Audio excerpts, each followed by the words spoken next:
Hey beloved, you're here to find epic lasting love with your life partner. So congratulations on deciding to stop pushing twin flame love away so you can have everything you want for yourself. So maybe you're watching this because you're seeking a future baby daddy, to see that star child that you feel popping up into your aura. Now I have one of those upstairs who incarnated 4 months ago and she is awesome. Or maybe you're feeling called to heal yourself and fast track your path, and you know that your twin flame mirror will expedite your healing journey. Or maybe you just feel your soul purpose involves your significant other. So here are the 5 things that I see pushing twin flame love away from even the most bright, successful, beautiful, magical, and empowered women. And men, you'll want to know this as well. Everyone strap on your psychic seatbelts and hop on the party bus. We've got 5 stops ahead that we're going to move through pretty quickly.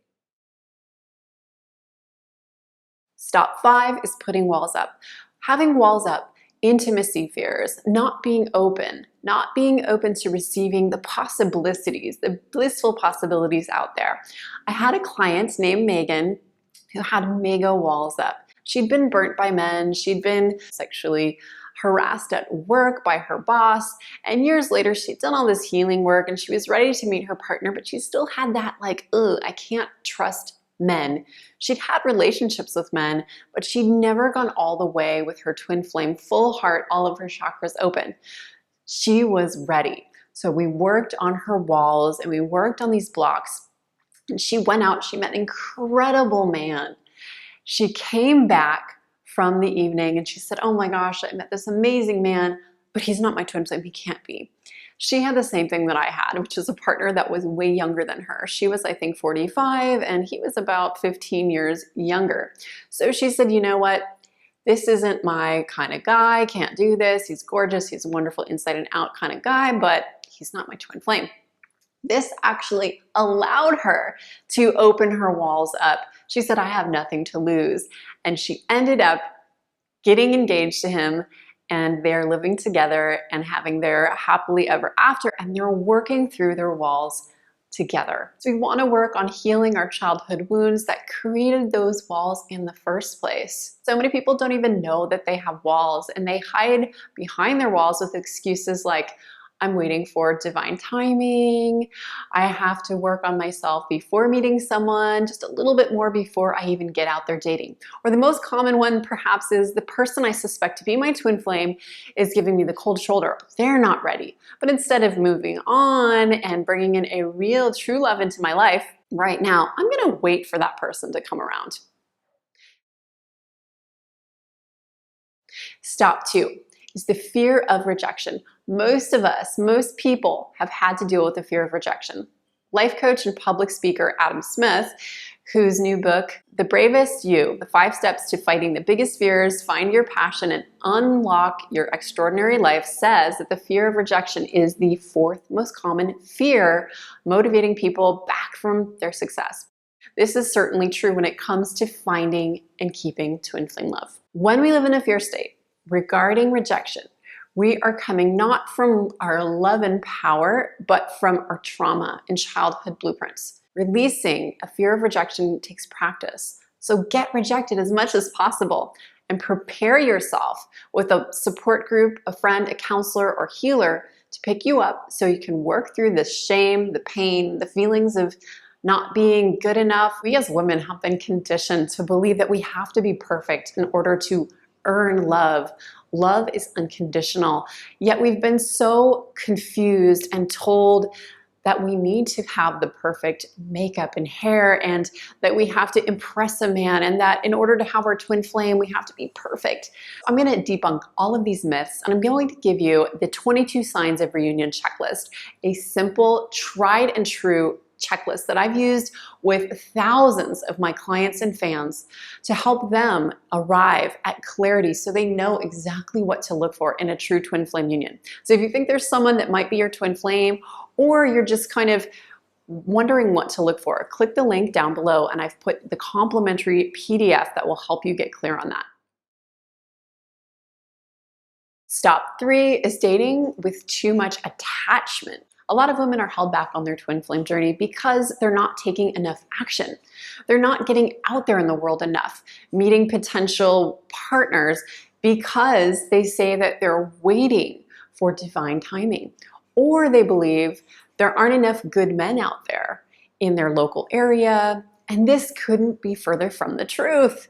Your twin flame will always be there when you are ready. And by taking action, by getting out there in the world and dating from unattachment, from that loving and abundant space, spells love. The wrongful approach I used to use that got me into the wrong soulmate relationships, and my painfully false twin flame union got me here this way, is I would be thinking in my head, is this you? Is this you? Is this you? Every time I go on a date. And it reminds me of one of my favorite childhood storybooks, Are You My Mother? It is about this little baby bird who hatches when his mother is away. And he goes out into the world asking everyone under the sun, are you my mother? Are you my mother? To a dog, even to a piece of machinery. And finally, this little birdie gives up attachment to finding his mother, which is, of course, when the mother comes in, finds his mom, just like when we find our twin flame that way. But it's a mistake that I see so many women make when they date, when they come from this over-attachment, crazy look in their eyes. Are you the one? You must be. Okay. No, you're not the one. I know it because you're not cute and sexy enough. Even if they try and hide it, he eventually feels this attachment and either runs or comes in based on attachment.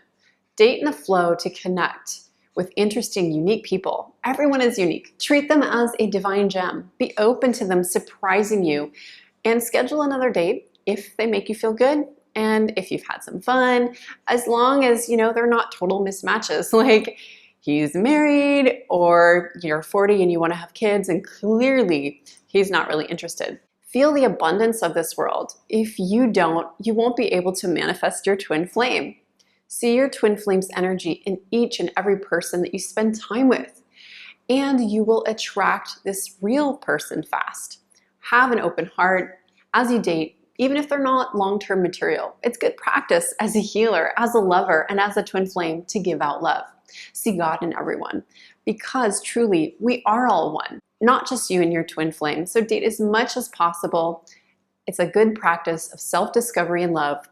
And you'll want to have some adventures and some cups of coffee and wine along the way to up your vibration to prepare.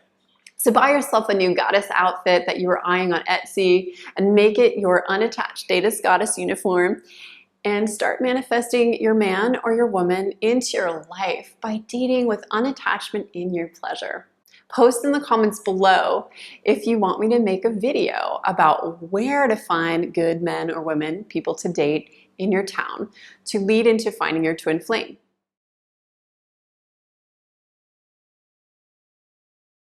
Stop 4 is being too picky. I know I was incredibly picky, and a lot of women don't want to hear this. They're like, I'm not picky. I have my standards. If I let go of my pickiness, then I'm going to go back to dating the kind of men that I used to date years ago or even last week that just bum me out. They make me feel hopeless. And it's so tricky, I know. I know sometimes I would go on dates and I would show up, maybe meeting them on a website thinking, oh my gosh, their picture's really cute, or I'm really open.